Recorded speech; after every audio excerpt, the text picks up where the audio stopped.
Hi guys, welcome back to my channel. I'm Shannon Margaret B and I'm so happy to have you here. I had a bit of a fun vlog and a fun weekend for you.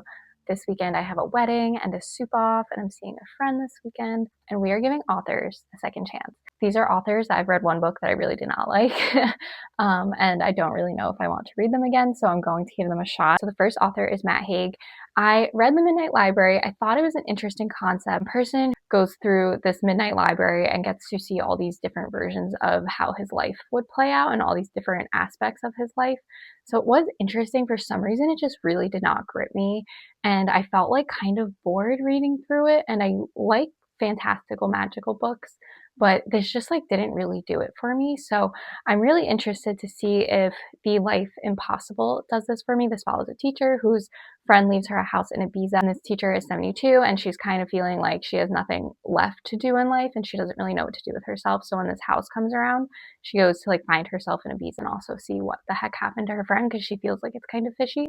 So that is an interesting premise to me and sounds like something that I would enjoy. So I'm excited to give this a shot and see if Matt Haig could finally be for me. The other author is Megan Miranda. So I really did not like The Last House Guest. I thought it was really gimmicky. It was just not my cup of tea. I really didn't like it.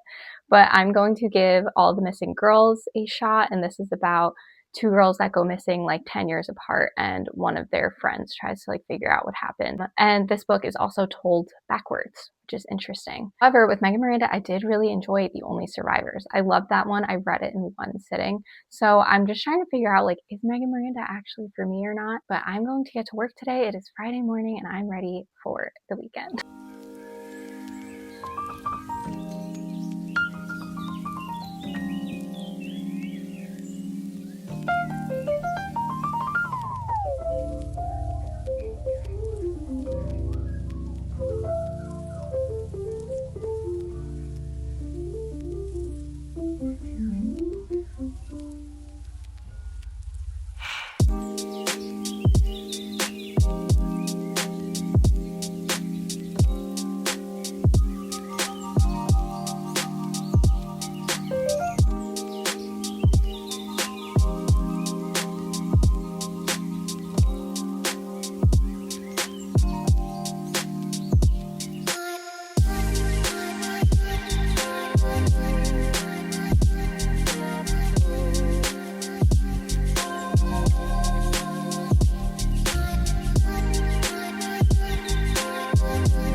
Hello, it is Sunday morning and I have some updates. I was not the greatest at vlogging the past couple of days.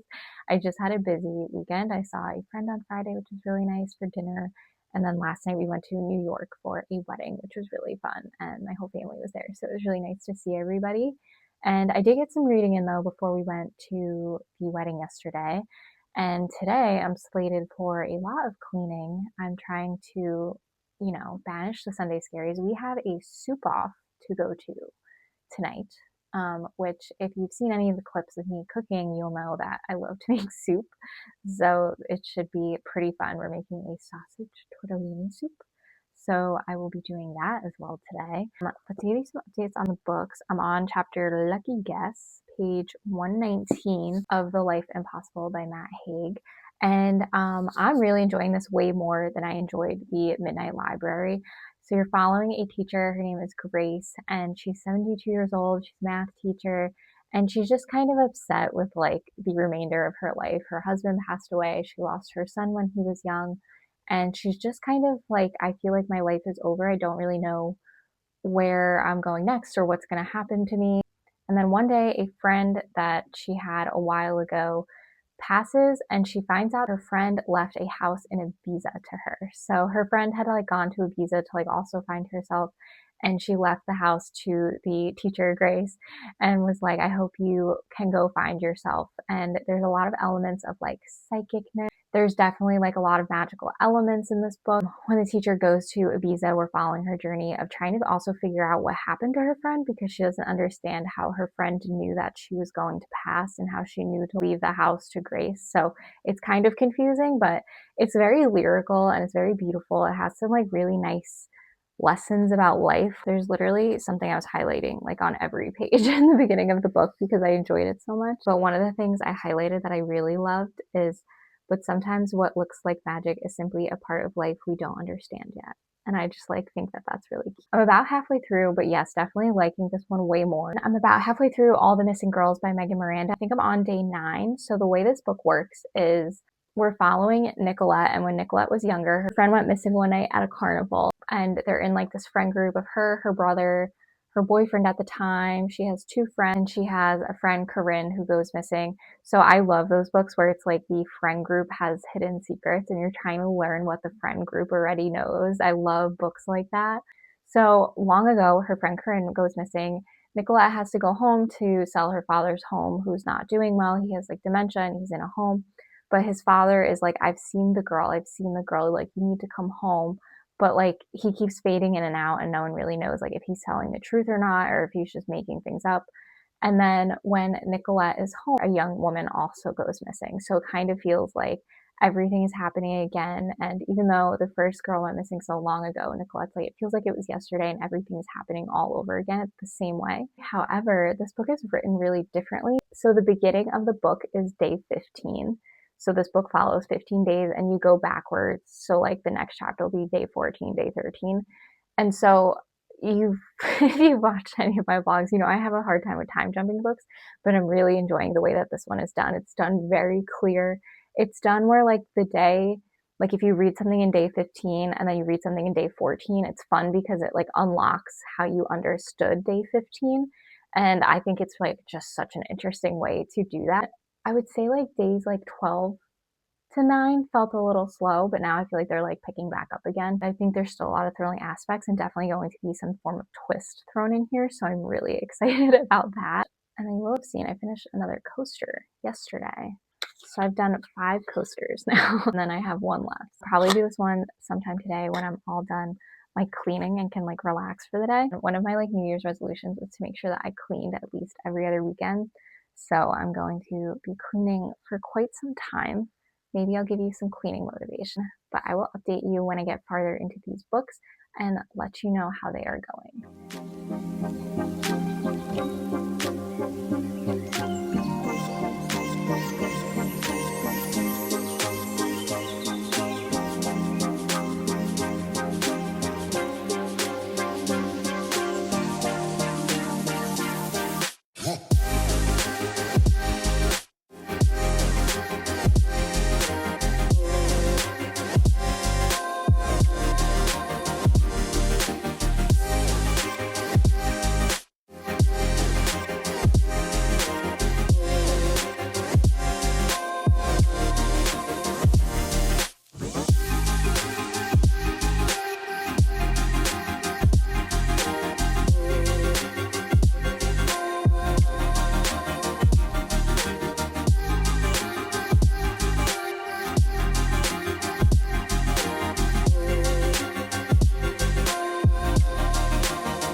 Monday morning, and it was so nice to start the week in a nice and clean house.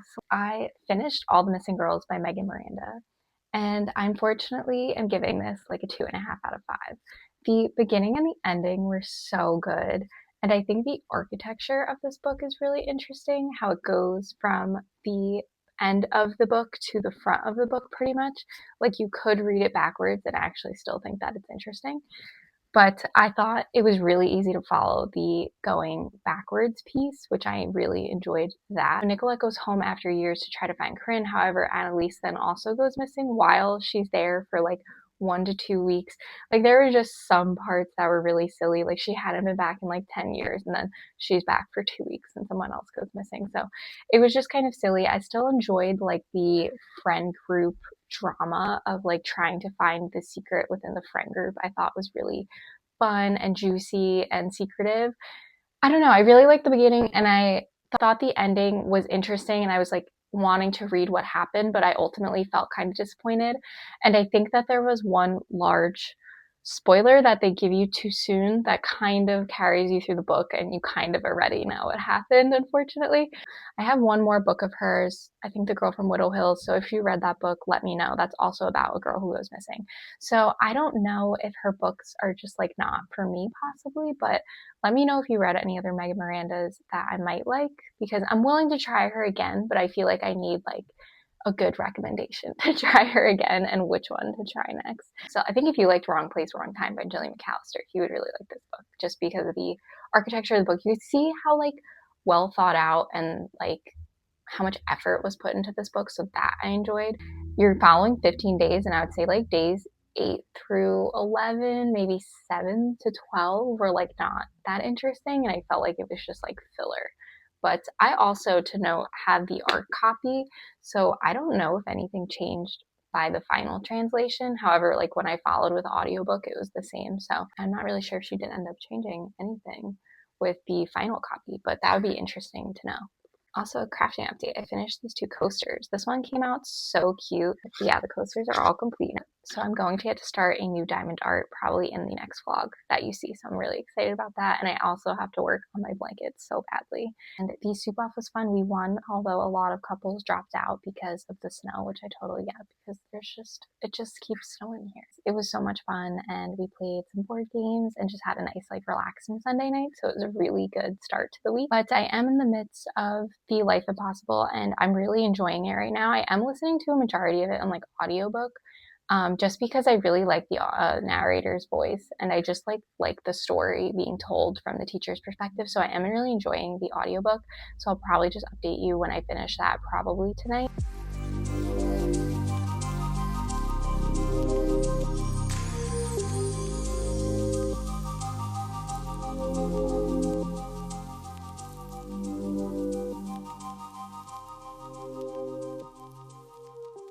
Actually finish the picture that I was coloring the other day. I am really enjoying the coloring. I just like think I need more colors because it's looking very retro and just like blocky, but that's just the colors that I have. This book is so cute though.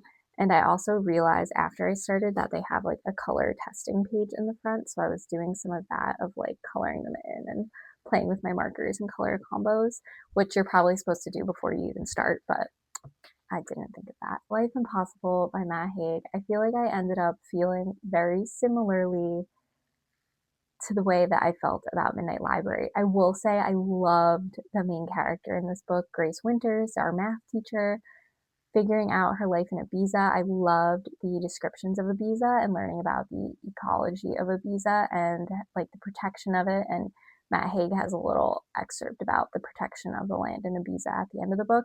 So I thought that that was interesting, and it made the story kind of feel very personal to him, and I really enjoyed that. It's just something with like, I want to describe this as like a bedtime story, and I mean that in like a good and a bad way. Like, it's very relaxing and lyrical and beautiful.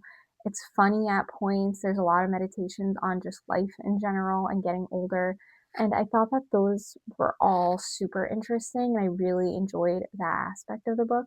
I just found I wasn't like super propelled to keep going through the book. Like, I feel like I almost could have read like a chapter or a paragraph each time before bed and like enjoyed it that way. I don't know.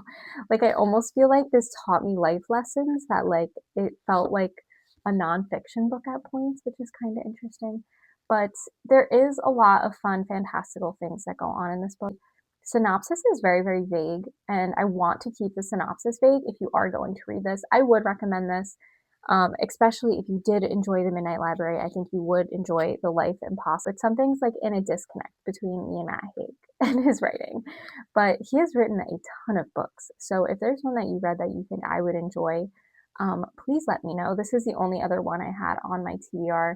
I don't know if I'm going to flock to get more of his books, but I definitely would have an open mind if someone else has a recommendation for me. Probably didn't say a ton about what this is about, but like I said, there's some fun, fantastical elements, but they are surprising, so I don't want to, like, for me, that was like my favorite parts of the book. Probably just gonna give this like a 3.5 out of 5. Definitely better than a 3, but just not quite a 4 yet, if that makes any sense. But unfortunately for this week, me giving authors that I have not enjoyed in the past, I would say it didn't go the best for me.